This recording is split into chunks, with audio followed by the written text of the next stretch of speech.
Are you ready for the truth? Bring it on! In this present crisis, government is not the solution to our problem.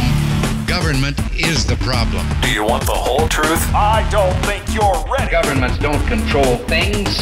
A government can't control the economy without controlling people. It's Crane Durham's Nothing But Truth. Well, good evening, good afternoon, wherever you are. We're really glad you're here, right here on the AFR Talk Network. Happy Tuesday to you. I've got to tell you about what President Obama said today in the attempt to change the narrative of the failures of President Obama's and the administration's, website. Said for a long time now, it's not about the website. Remember what is taking place here. This is not going to work. Its structure will not succeed. Daniel Greenfeld, yesterday at Front Page Mag, spoke to this, about how a system will not, this centrally planned system will not yield the results promised. And for evidence of that, just look at the fact that they are 100%. They were 100% wrong on the cost that they predicted. You say, but the CBO said, yes, they manipulated the numbers. Now, the president didn't get a single Republican vote when it came to this legislation. The president has made numerous decisions that have undermined the rule of law. Thank you, Captain Obvious. Well, I'm glad you're here. It's early. The president has been accused of lying and taking lying to a new level. John Cornyn today, quoted in a Google forum, will bring you that. What happens when a president does not follow the law? Hans von Spakovsky will answer that question on the flip side of the hour. Right now, we go to the president's remarks. He is trying to spin and shape the narrative. The narrative is it's a cluster mess and it's only getting worse. The spin is it's a hiccup and it's all about the website. That's the only problem. So once that's pretty much fixed, which we think it is, then we can just move on because people like their bennies. They love their benefits. They like the redistribution. Here is the president saying, we're not going to go back, and we are a better country than having people lose their health insurance at a rate of $14,000 per day. Roll it. So we took up a fight because we believe that in America, nobody should have to worry about going broke just because somebody in their family or they got sick. We believe that nobody should have to choose between putting food on their kid's table or taking them to see a doctor. We believe we're a better country than a country where we allow every day 14,000 Americans to lose their health care coverage. What about the 5 million that have lost the health care coverage and the 100 million more that will receive, are projected to receive those very communications when the employer mandate kicks in or nears? What about them? We're a better country. Okay, that's one part. They always go back to this medical bankruptcy myth. People were declaring bankruptcy because of medical debt. And if you read Diana Furchtgott-Roth, former chief economist for the Department of Labor, and served in 3 administrations, 2 Bushes, 1 Reagan, she details how they based this on a flawed study. The study comes from somebody advocating for single payer, and that the numbers don't add up. In fact, she goes to say that but fewer than 1% of Americans enter bankruptcy each year. Of those, 3 to 5% are plausibly bankrupt due to medical debt. And when they do cite it,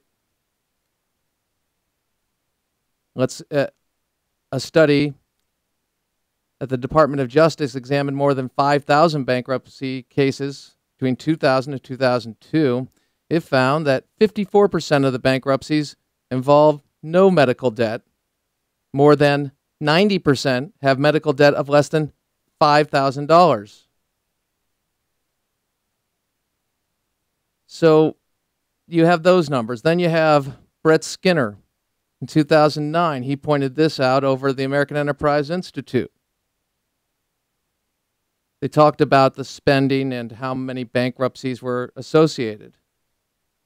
And again, they found, quote, finding medical debts accounted for only 12 to 13% of total debts among American bankruptcy filers who cited medical debt as one of the reasons, not the primary reason, for bankruptcy.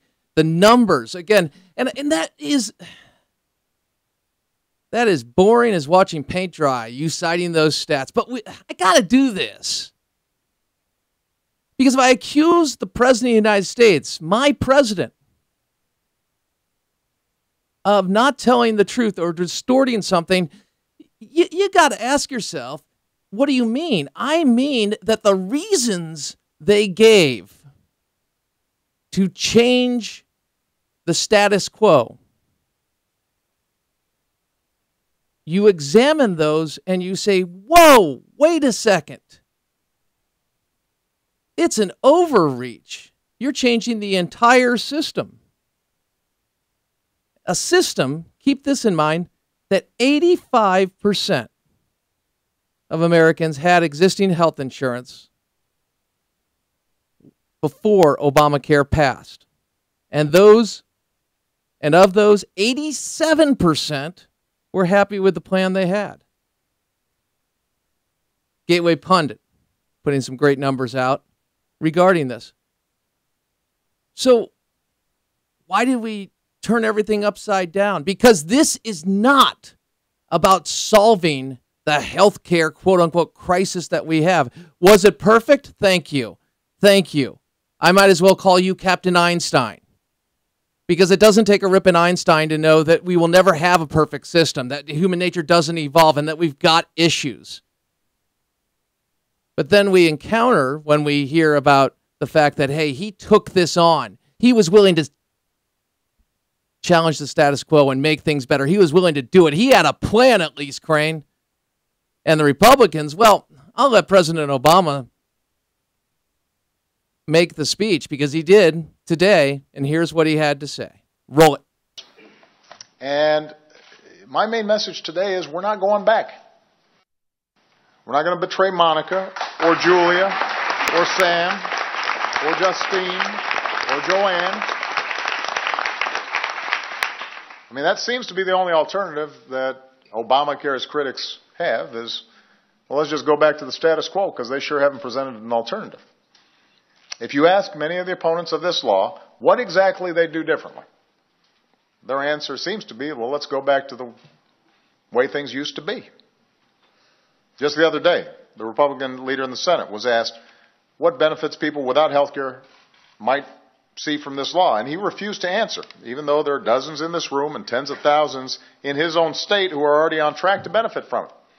He just repeated repeal over and over and over again. And obviously we've heard that from a lot of folks on that side of the aisle. Look, I've always said I will work with anybody to implement and improve this law effectively. You got good ideas? Bring them to me. Let's go. But we're not repealing it as long as I'm president. I want everybody to be clear about that. He also goes on to say he's going to make it work for everyone, everybody.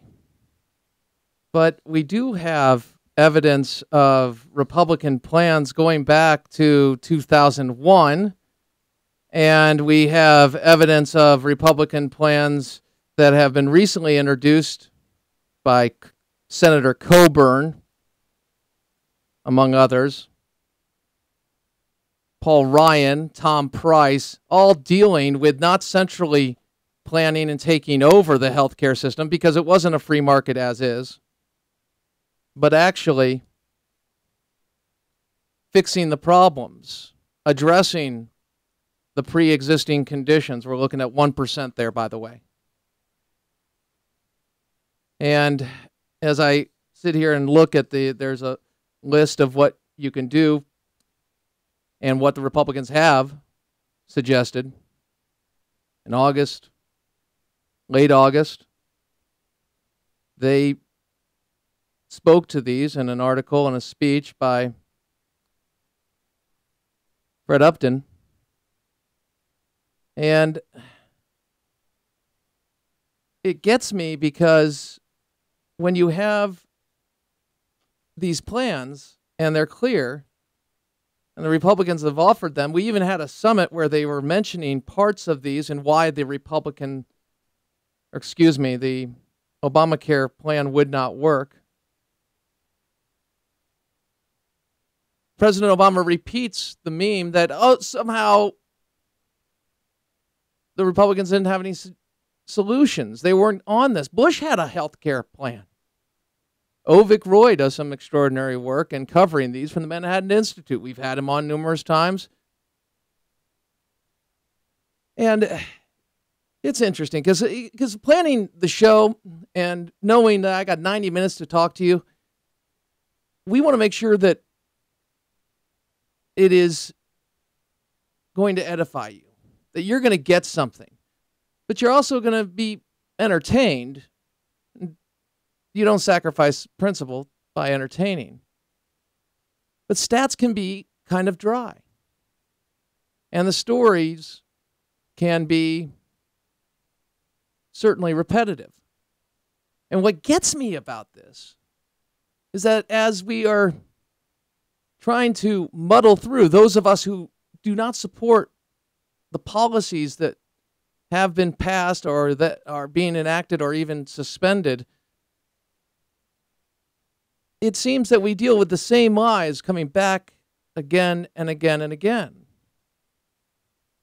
And no matter how much research is done, no matter how the record lines up, be it a failure or demonstrating the distortions in the data that they are presenting, it seems that we're battling against feelings. Feelings, nothing more than feelings. And when we battle against feelings, we can have an honest discussion about those feelings. That's great. It's wonderful. We all want honesty, don't we?